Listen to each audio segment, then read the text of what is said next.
Good evening, y'all. I hope everyone is doing well and having a very happy Monday.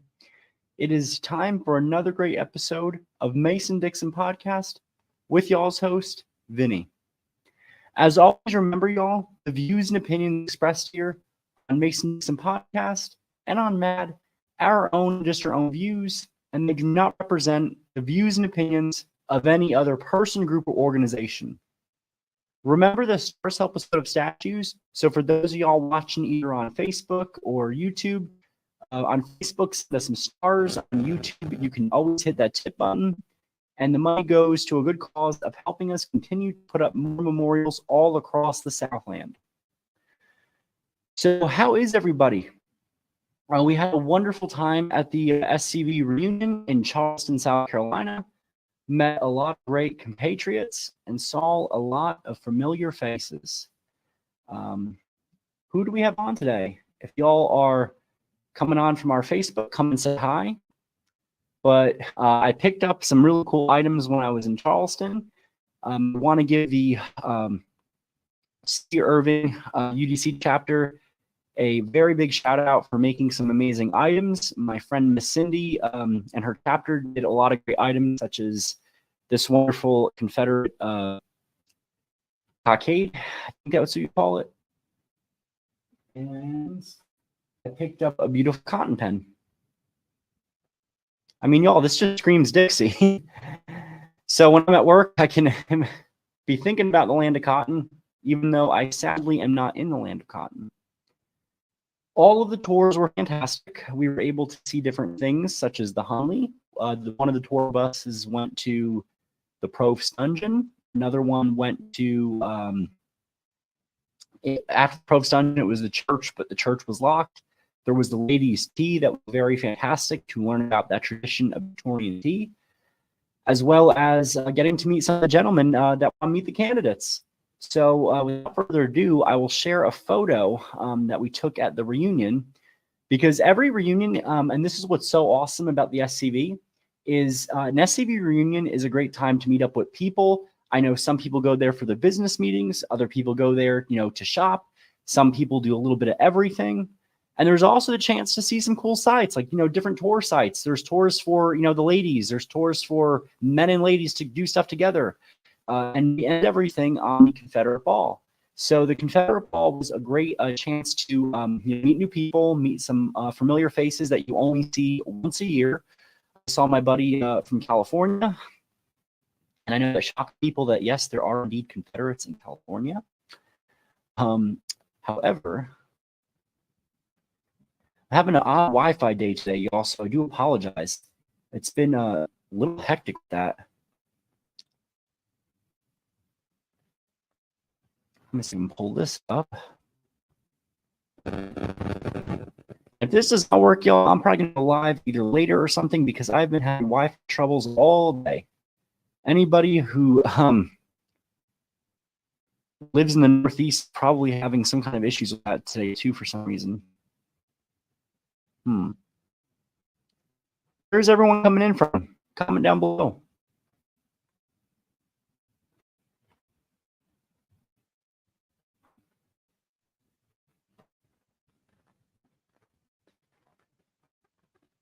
Well, while that loads, I figured I'd also mention some of the wonderful unity we had. One of the most amazing things that occurred during this reunion is we had the President General from the Daughters of the Confederacy, Miss Ginny, come out, and she won a Ladies Appreciation Award. We met some of the local UDC in South Carolina, and again, it was all about unity and enjoying our rich heritage and honoring our ancestors. There was also a wonderful a prayer that was given by the chaplain to have the chaplain's breakfast. Dr. Sullivan, great to see you. Oh, from Georgia, that is right. Georgia is an absolute beautiful state. I'm going to try it this way and hope that this works, y'all. StreamYard has been acting really crazy lately. I don't know what has been causing it.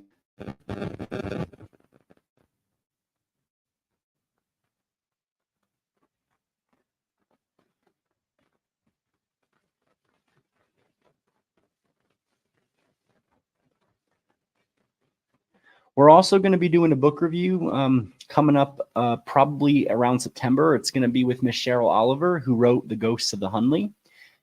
There's also going to be another book talk with a gentleman who I am sorry because it's been a long week. I am totally blanking on his name, but he is from the SCV and I believe Mississippi. I could be wrong about that, actually. But he's a gentleman from the SCV, and he wrote a book on a Mississippi regiment. And I'm going to finish that book hopefully within the week. And hopefully around August, he'll be on book talk with me about, his book and all that. Because we're still keeping the traditions alive here on this program that I was doing while I was on Monuments Across Dixie's main page, which has gotten a few strikes. That's why we're on here. And that's going to be basically about, different books. And some of them could be fiction. Some of them could be nonfiction. Really good Southern books, because that's something that we need to start doing these days. All right, so Plan B, that is not working either. And I do apologize, y'all. Technology has not been cooperative today.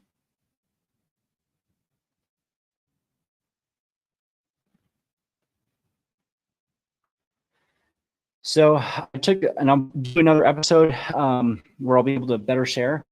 But that was me, Tony Griffin, and my buddy John McLeese. It was great to see Mr. McLeese again and Tony. We had a fantastic time networking and chatting. I am proud to announce that some of our gentlemen that we had on there won their positions during their election. So we had Tony Griffin, who is now the Lieutenant Commander-in-Chief of the Sons of Confederate Veterans, and Mr. Kennedy is now the Commander-in-Chief of the Sons of Confederate Veterans. So we're going to be seeing a great administration this year. We have Jamie Graham, who won his election, as well as Mr. Terry Klima, and then passed it to Randy Burbidge. So again, all from South Carolina. We're having a great representation, as well as Virginia and Louisiana. And I think that we're going to see a lot of positive change in the coming months. The whole idea that we are going to, unapologetically fight for our heritage and all that, get back to really being boots on the ground with a lot of things. And, well, I'm really excited for y'all. Hello there. Agnes. Dr. Sullivan asks, have I read With Christ in the Camp? I have not, but that sounds like a very interesting book. You know what? Actually, I'm going to see if I can find the books I've been reading. I don't know if I have them here on the shelf.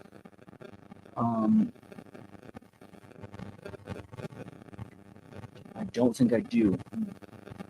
But I have been reading a little bit about Maryland. One of them is Maryland, My Maryland, and it's about how essentially Lincoln had taken over Maryland legally. Some of the federal occupation, nonsense that occurred during the siege.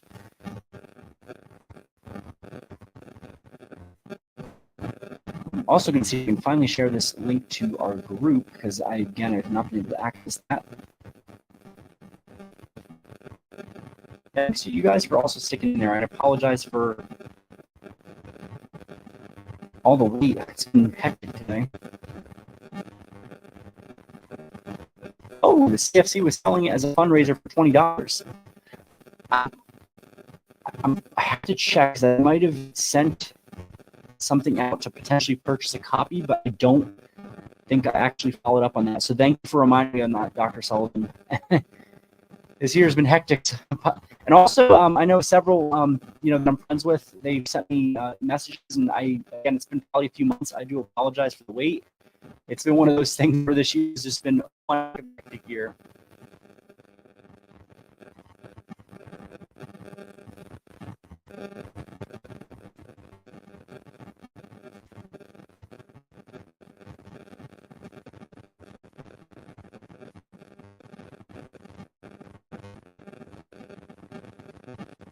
Let's see.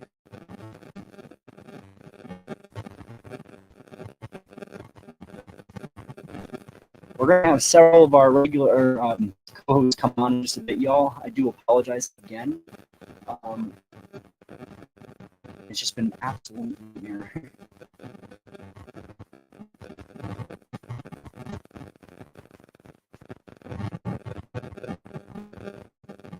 I don't love technology.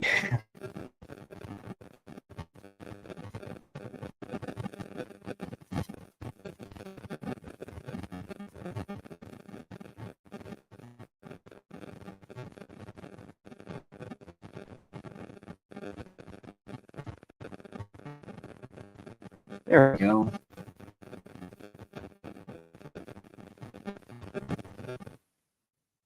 All right, so we're going to have several of our regulars come on in just a bit, y'all. Technology was driving me absolutely crazy. What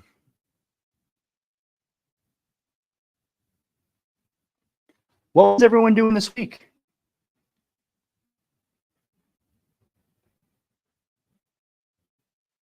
Oh, we got one of our haters that's on X. Oh, that's funny.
All right, so link has been sent. Again, I apologize for the delay. The good news, though, is that it looks like we are going to have yet another SCV camp up north, so I'm really excited to see that. We have more people that are interested in joining. We had a great time talking to people about, the history and the heritage, and it was pretty cool because I had a great conversation with the young lady who was working at the hotel that was hosting us in Charleston, and she really is for the heritage. She was excited to learn more about it. And we also had some sports events that were going on the same time as our convention. So several of the parents of the children who were doing the sports event went over, purchased items. We had a lot of good sales. A lot of people bought Confederate flags. So that is super exciting, knowing that we're going to see more flags all over. Driving through Charleston, I was impressed to see First National flags, battle flags. I saw 2 Third Nationals flying at people's houses. That was pretty cool to see.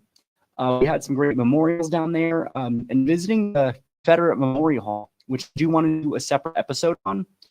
Confederate Memorial Hall, which is now called the Museum at Market Hall, is one of the most beautiful museums that tells the truth of the war between the states. They have great items. They have a little research area. So if any of y'all want to know who y'all's Confederate ancestors are, chances are they definitely have it there. They have just about every single book on each regiment, who served, and all their history housed inside of it. They have the first Confederate flag that flew over Fort Sumter, as well as a historical Third National one that was carried on the original stick by a Confederate patriot. And that has been framed and preserved. It's got uniforms. It's got cannons in there. It's got a lot of cool things, and a portrait of General Beauregard. So it was pretty darn cool to see that. Steve Prant asks how many attended the convention. Well over 1,000. I'd say the high number would probably be around 2,000. We had people from all over. We had the host hotel was completely sold out. We had a backup hotel that got sold out, and then people that had booked, I think 2 or 3 hotels outside of it, not including bed and breakfasts or Airbnbs. We also had a few people that drove that were in Charleston and came down. A great opening ceremony. We sang Dixie Loud and Proud. Well, the museum at Market Hall tells a true story. It talks about how the session happened, the reason for it, the idea to protect states' rights, and how we had a one large overreaching government, aka Lincoln and his League War. The locals there are still very appreciative of their history and heritage in Charleston. They keep history alive. They still make the palmetto roses, so that was pretty cool. And that was one thing, y'all, that the palmetto rose is so beautiful, has a great story behind it. Women gave them off to the men that when they went to fight in the war between the states. Those are still being made in Charleston today, and people buy them by the dozen because they're so beautiful. And oddly enough, it was one of those things where, you know, you had it was the Democrats in Charleston, South Carolina, as well as in South Carolina, that tried to pass some kind of bill that would restrict people from being able to make the Palmetto roads and all that. And thankfully, it was defeated. So it just shows you that, you know, it really comes down to control with a lot of those policies. We also did have a wonderful presentation on Fort Sumter, non-woke. We did go out to Fort Sumter for a private tour, and our tour guide, who is also a member of the SCV, gave the tour and went around and he explained, you know, the South's experience, Fort Sumter, how long they occupied it for. And if y'all even realize, Fort Sumter, they fought hard for that, and the South maintained the fort for quite a long time, longer than expected. And they were able to, you know, go and see where the Yankees were coming in from. When they were able to sink one of the ships, they got the book on the signals, and the Yankee signals never changed. So they were able to predict where the ships were going to go and completely take the ships out. And the most heartbreaking thing with Fort Sumter was seeing that, you know, they don't have any historical flags outside. They only have the federal flag, which is just so, you know, shameful. You go inside the museum, and then they have the pre-war flag. They had the first national flag of the Confederacy, which again, the museum that's there at Fort Sumter got a lot of things wrong. And they had on the back of it a second national flag, which was the flag that after the first national flew at Fort Sumter for the duration of Confederate occupation. And then they had a replica of the federal flag that was above Fort Sumter after Yankee occupation. So sadly, no flags outside of Fort Sumter.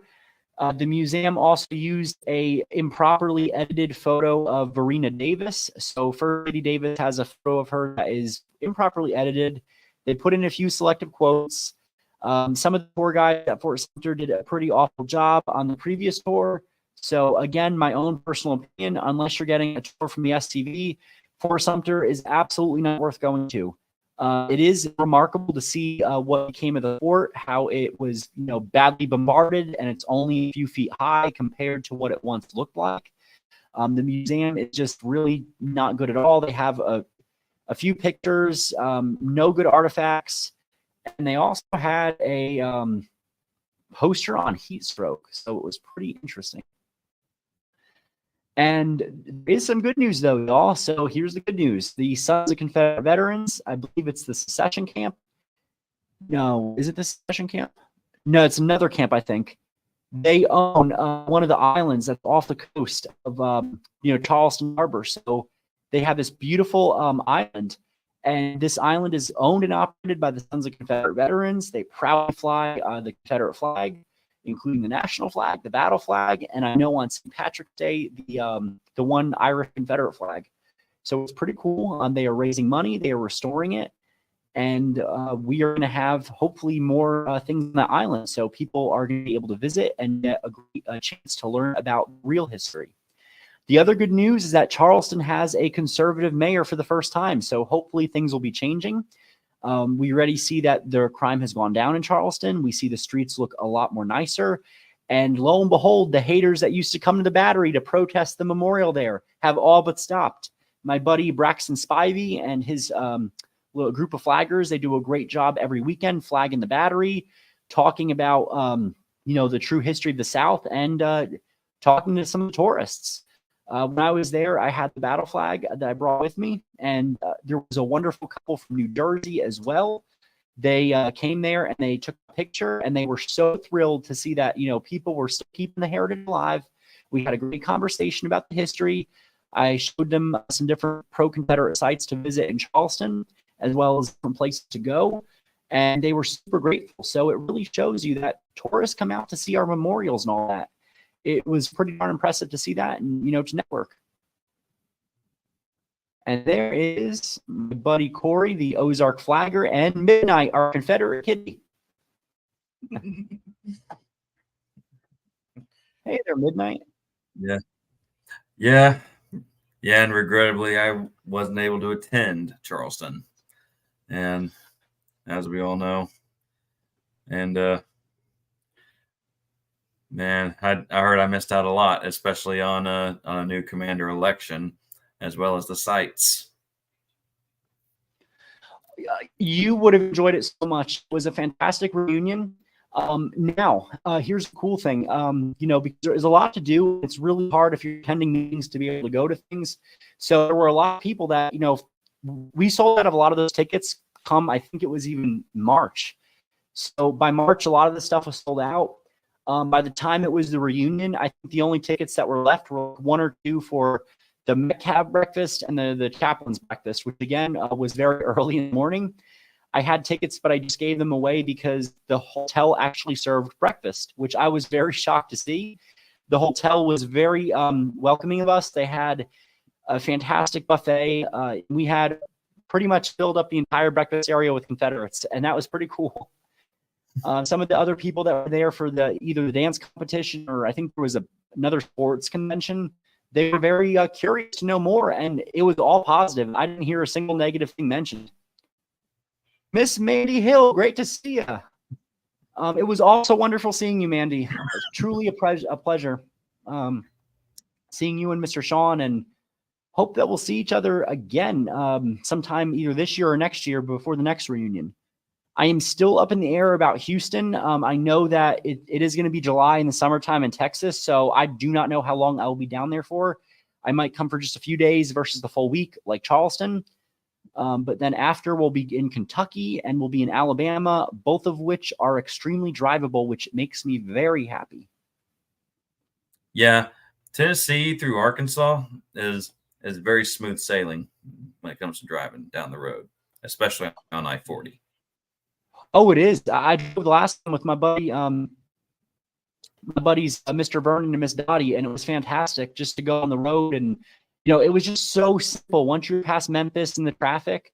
But when you take, 95, oh my gosh, Richmond, you have Philadelphia traffic, you have Maryland traffic from Baltimore, you have DC traffic, and then you also have Richmond traffic, which makes it bumper to bumper traffic, tons of car accidents. But after that, it is all smooth sailing from North Carolina all the way down to Charleston. And the one thing I thought— I wish I could say the same for Dallas traffic. Which one? Dallas, Texas. Oh, God. Yeah, that I'm not looking forward to. Yeah, there's a wreck for every 20 minutes out there. You'll be bumper to bumper going into Dallas, but when you're leaving, it's smooth sailing, which is funny to me. Oh my gosh. Yeah. But yeah, we had a peach festival here in my hometown, and we had there were 3 booths that were selling Confederate memorabilia, like stuff for your car, flags, and pocket knives, and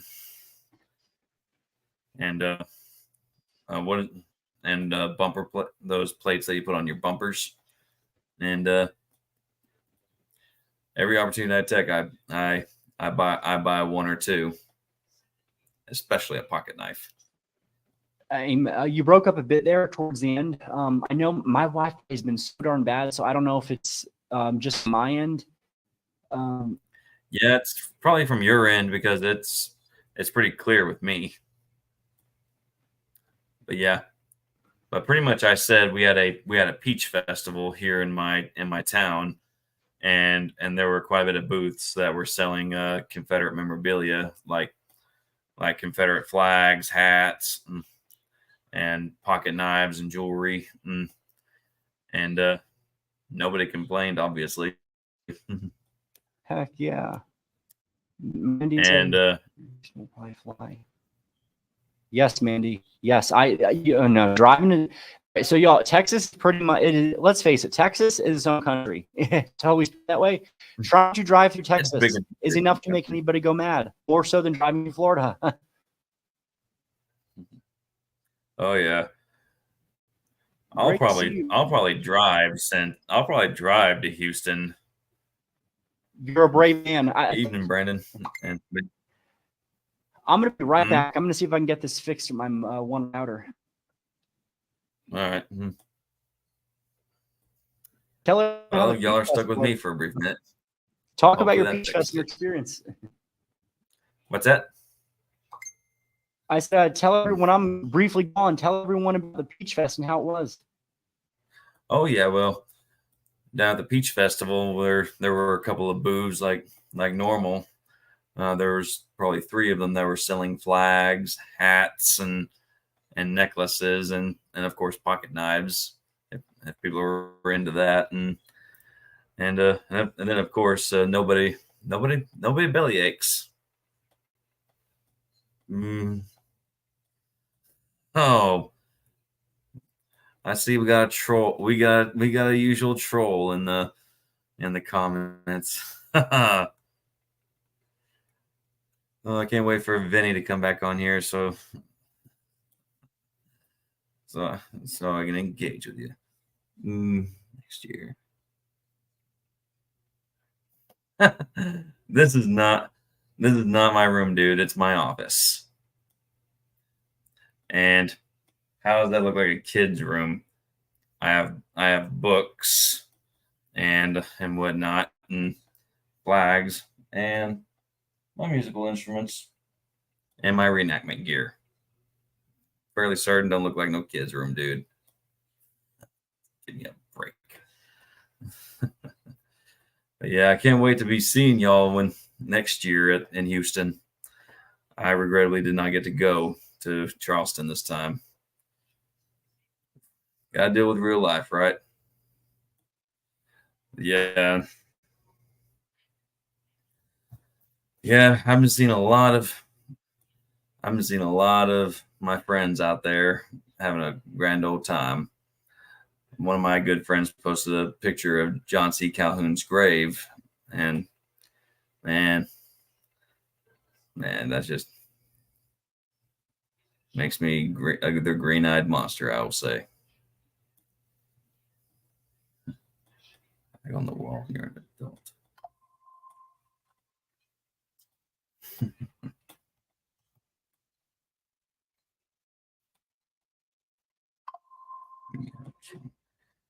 Man, what's taking Vinny? Must be a bad Wi-Fi connection, I guess. What's going on here?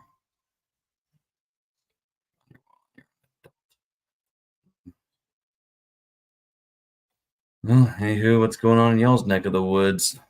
Oh, Better now? I hope so. I hope it's better. And we got us a troll, Vinny. Oh, it's the funniest thing. So this Steve Pran guy that's always been harassing us on X. Yeah. It's really hilarious, y'all. And it's not often you say that about trolls, but there was that one photo of that like trans union person reenactor, and someone asked if it was him on his first account. Then he deletes his entire account as if his true identity has been discovered. And then he was gone for a little bit, then came back, and then ran away for a little bit, and now he's back. But it's just really hilarious. Yeah. Dr. Sullivan, that's pretty cool. So it's Children of the Confederacy, which again, y'all, if y'all have children from birth up until age 18, check out Children of the Confederacy. If y'all are in the UBC or have a family legacy member, it is super easy to join. They are having their convention in San Antonio, Texas next year. This year it was in Tennessee near Gatlinburg. So that was pretty cool. They do a lot of great things, and they have some great projects they're doing as well. And that's right. And also, for local chapters, check out your local chapter. Ask if they have one. Knoxville, that's right, not Gatlinburg. I always get lumped in. I also know that some chapters even take associate members, because I know that back in the 90s they did that, as well as even before that. One of our members of the SCV he comes from, I think, Vermont or something, might be New Hampshire. He was the first honorary member way back in the 1950s. So it was pretty cool to hear that history. And that is pretty much that. I'm pretty much not going to be doing much for the rest of the year because of everything and work and whatnot. but I am going to be helping out at the Delaware Sons of Confederate Veterans booth that is at the Southern Rock Woodstock. So every year, the Southern Rock Woodstock would do a tour from North Carolina, Virginia, and they end it up in Maryland. Now, the location we used to have it in Maryland has been sold, so that venue is no longer available. However, we have a wonderful venue up in Delaware, which we always call the northernmost, northernmost southern state. That's right. And there are the associate members for those who know Confederate ancestors. So we have a lot of great, a lot of great venues coming up. Venue coming up for Southern Rock Woodstock. We have a lot of good tables there, and it's so cool how when we step from the Delaware camp, we sell so many Confederate items, and everybody in the audience is either wearing kepis, Confederate hats. We sometimes sell Trump hats there, so we get a lot of people that buy those. They sell out; it's guaranteed. And then little stick flags, they can wave them, so they always sell out within like an hour, and we are always there. We're always there doing a great time and doing the Lord's work, getting the heritage out and recruiting. The one thing, Corey, that I like about haters is the more they write, the more it helps people view our page. And that's the cool thing, y'all. Yeah, pretty much. At some point, it seems like the. Go ahead, dude. No, you go ahead. I have to unpack my entire truck still. So the one thing I haven't gotten out yet is I ended up purchasing a lamp, and I stuck to my budget. That was a good thing. But while I was there, they had a lamp that was for sale. The Augusta Jane Evans Wilson UDC chapter that is right outside of Tampa. They had a wonderful boutique, and I supported each one of the UDC chapters boutiques as well as the local host camp. And one of the darn cool things was the lamp has Confederates on one side. It has a little cannon on it. And it was one of those things where I'm staring at this lamp going, oh, I need it. I need it. I need it. And I'm sitting there going, oh, man, no, I don't. And I'm going back and forth, kind of arguing with myself. It's like devil angel, buy it, don't buy it. And I said, you know what? If it goes the entire day, our setup day without being sold, I'm going to buy it. And I ended up buying the lamp. Yeah. Yeah, I found an opportunity of buying a book on the life of John R. Norwood, written by his descendant, and there's very limited copies of it, and I had the opportunity to find a person who owned 3 copies, and I jumped on the opportunity to purchase it so I can read it and talk more about him on my page. You've probably seen him. You've probably seen his picture and the brief that I wrote about him on Ozarks Flaggers. He was a gentleman from Northwest Arkansas who originally joined up with the 34th under Pleasant Buchanan's company, and then later on joined up with the Partisan Rangers after the passing of the Partisan Ranger Act, and after he and 3 other men raided and attacked believe it or not, a Unionist Arkansas unit out towards Prairie Grove, and wow. and shot a collaborator and allegedly shot a collaborator, and they were captured after the fact, and then they were summarily shot as, well, for lack of a word, they were not given a soldier's treatment. They were not given the status of POWs. They were just treated as, what's the word I'm looking for, Vinny? Essentially like outlaws. And after their execution, the rest of the Confederate partisan Ranger units started raising the black flag of no quarter against federal troops. Amen. And I think, it really takes people during this war a lot to wake up with what's going on. And I know there were people that might have been Unionist at the start of the war, but greatly changed just months into the war, seeing how ridiculous the federal government was and how they were just abusing their, their power and essentially invading a different country. And it really was the start of, the nation kind of getting in this idea that, okay, let's meddle in other countries' affairs, let's invade and see where that goes. And this is something we're going to see kind of going across our nation's history. And there's a really good program that Brian McClanahan does. I forgot which one it was, but he's got a lot on his store. You can buy some of the other ones. I mean, we had a great time during, his summer school where he taught us about Calhoun and, how we really need to get back to that whole government system where people actually care about upholding the Constitution and the state constitution, really driving home the importance of states' rights and for states to decide what they want. And this is something that you'll see on like both sides of the political arena, where Republicans are guilty of it in certain things and the left is guilty of it on a lot of things, where they want all states to act, a certain way. And they say, okay, we're one nation. I go, no, we are like 50 independent states, each with states' constitutions. And that's what makes the South, so, culturally diverse, is that every Southern state has its own culture. Every Southern state has a series of customs and dialects and different, dishes they make. Or if you look at the North, it's not always like that. And out in the Midwest, especially, kind of just lumps together. And that was also kind of talked about a few times there because, take South Carolina. They have special food. They have a landscape that you don't see much in other places. They have mountains, they have swamps, they have oceans, they have different creeks, they have different foods and different customs that are in the state. And the state recognizes Confederate Memorial Day, which is so wonderful. And they have great ceremonies all across the South in that area. They've got a lot of wonderful Revolutionary War history. And seeing the building, it was one of the oldest buildings that was there, where they, they had it was inspired by something in Greece. It might have been the Pantheon. The structure was wonderful. The building survived many different trials and tribulations. It came out of it stronger. And the DAR is the ones who essentially, I think, own the building and do the museum. And that's the Provost Dungeon. Wow.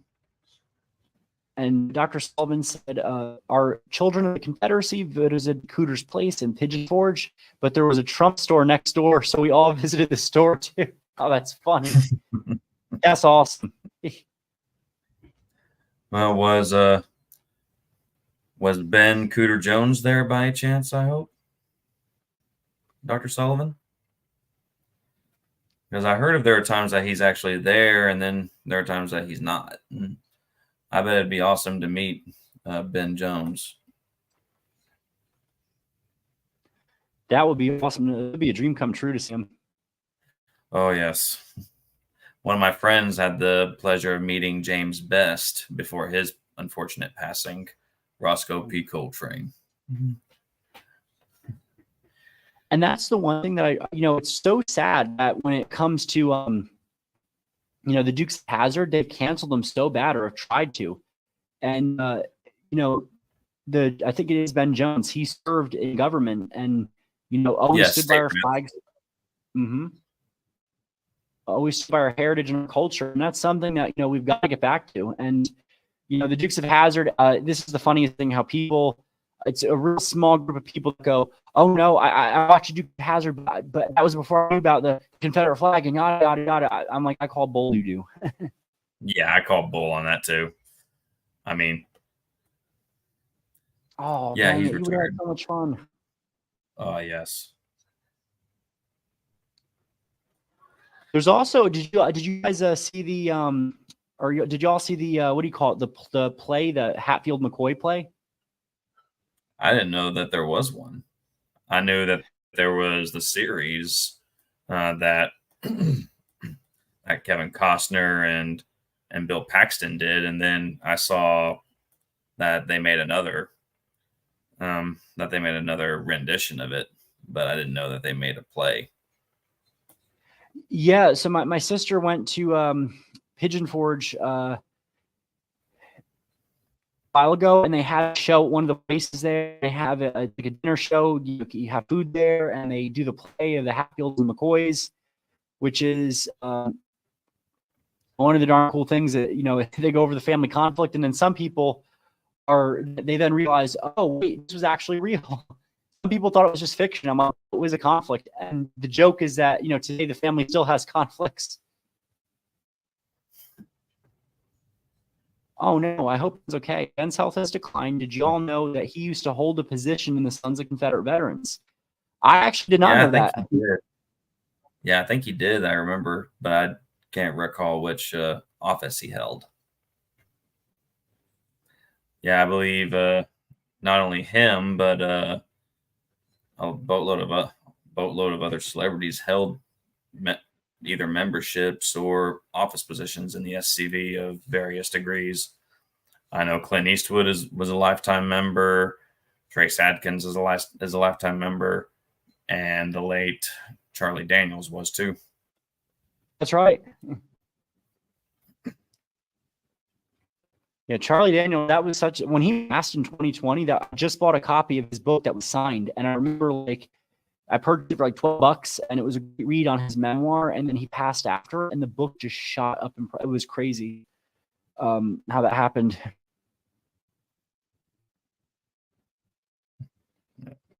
Dr. Sullivan says, yes, that was cool. It's a dinner theater. I wish I went the one time because my sister went down there with family in Tennessee and had a great time. I couldn't make it, but they said they had a good time. They went to some of the different museums. East Tennessee has a lot of museums there, and that's what really shocked me. I didn't even know they had that many. There is also in Central Tennessee, the National Confederate Museum. Oh, I'm hungry now. That's fried chicken, mashed potatoes, slaw, corn on the cob, and banana pudding. Yeah, I forgot to make dinner. I had to order in about an hour. That's gonna be me as well. What's that? That's gonna be me as well. And after a week of, I got boiled peanuts. This very nice lady gave me a whole bag of them. So Jude, I, and John had some. I think John did. No, John did not. Another gentleman did. Because I gave the rest away because I couldn't finish the bag. But Charleston, amazing.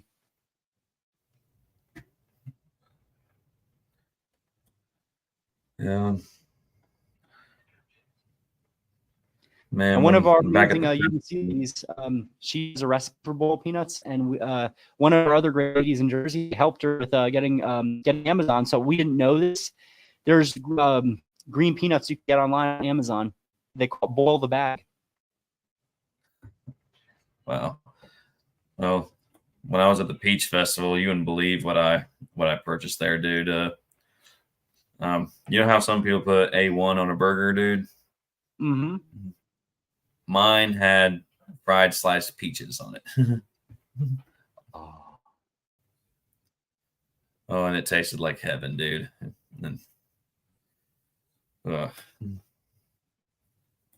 That's yummy. Oh yeah, I think our friend Jude down in Georgia, down in the Peach State, needs to have a hankering for that. Here's how we got the Peach Festival here in my town. One of the Confederate soldiers from Phillips Legion down in Georgia, and his family settled and relocated into Arkansas and brought a bunch of peaches and started planting peach orchards around the county. And for there on in, we celebrate the Peach Festival. Yummy. I love that story too, because it just shows you how like agriculture spread, and each state had their own crops and all that. But the idea of a burger has got to be interesting, because I think that if you season it right, like you do the bacons, you do bacon, a little bit of maybe like a rum sauce or a bourbon sauce, mix that together, goes fantastic on peaches. Some sauteed onions, it can come out really, really good. And I know that they do make peaches for savory dishes. Oh, Georgia peaches, yum. They also. Well, I recommend it. I've tried it, and it tastes like heaven to me. I'm gonna want to try that in a burger. That's interesting. And I know peach, I had it in Charleston, South Carolina. It was so delicious during a tea party, and it was really nice to hear a program on different fashions of the time. And They had ladies that were in different dresses from the era around the antebellum and different styles. So that was pretty cool to see that. A great living history lesson and a little bit about tea. And we had a fun little tea quiz and submitted our papers, and they picked a winner. So it was pretty cool. And I realized at the beginning I forgot the last part of the gentleman's name. It was the C. Irvin Walker chapter of the UDC. Very nice group of ladies from South Carolina. My buddy Miss Cindy, again, does a lot of great things for them and for the cause. And all these ladies work together to make some great stuff. I brought different Southern items from them, and they have a great little display that they sold some wonderful things at.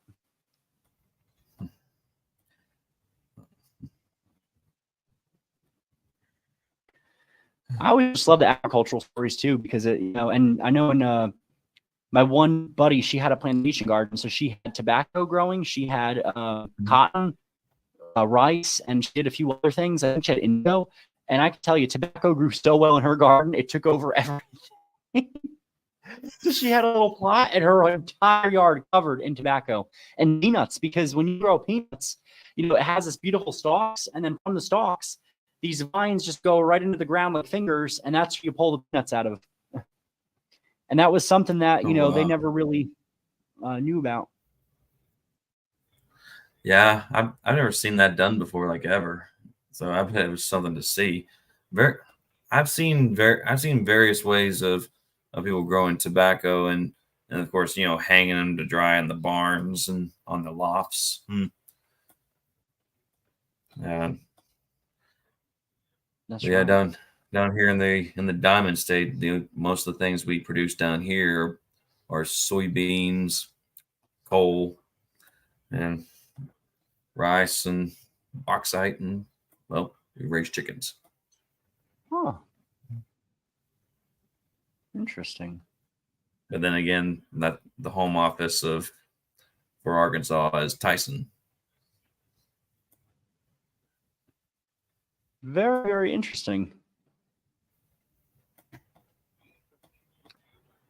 Oh yeah. And they have a lot of good, different types of beans and all that. And I always love the black eyed peas story. How the black eyed peas saved, whole towns. And that's why, Southerners, they continue to eat black eyed peas to this day, because it's a sign of good fortune and them surviving tough times. The federal troops, they burned everything they had down there. And now the community had to live up to the black eyed peas because they thought that was livestock feed. So it was always pretty cool to learn about the history, and every New Year's making black eyed peas. Oh yeah, I used to not like it and not have anything to do with it until finally my palate finally developed. And now I put it on the sandwiches that my family used to put them on. I had a recipe I wanted to try that was kind of making it my own. And I called it it was like a Tennessee burger, and I had the idea of doing like a bourbon sauce with smoked bacon, cheddar cheese, and I wanted to do black eyed peas, like kind of make them in a sauce somehow and kind of incorporate them into the burger. I'm gonna have to try that. And I might even take it a step further and put some spice in there and call it General Forrest burger, because I know that General Forrest did have a temper and something kind of like spicy, kind of fitting and all that. Oh man, I bet that would be one hot burger. You'd be breathing fire. Oh, although because it is fixed. You go. Here's the one thing you can put on that burger. My friend's dad makes hot sauce, and there's a really hot. He makes like peach hot sauce and sells it at the Peach Festival. And he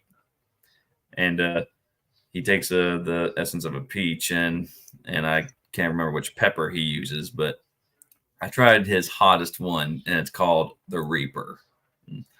And let me put it this way: it makes you want to cry.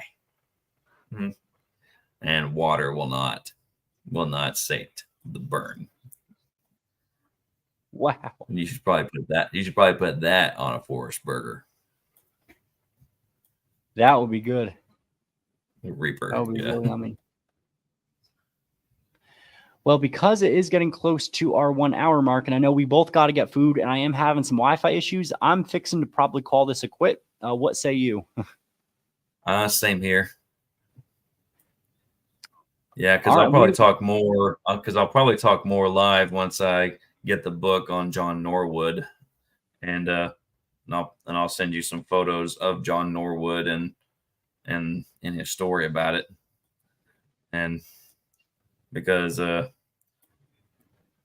most people don't really talk about here in Arkansas, particularly That's right. atrocities and the depredations. Well, I definitely look forward to that. Oh yeah. All right, y'all. Well, y'all stay Southern. Continue to share this. You froze, Vinny. Well, I guess stay Southern, Deo Vindice, and stay unreconstructed, y'all.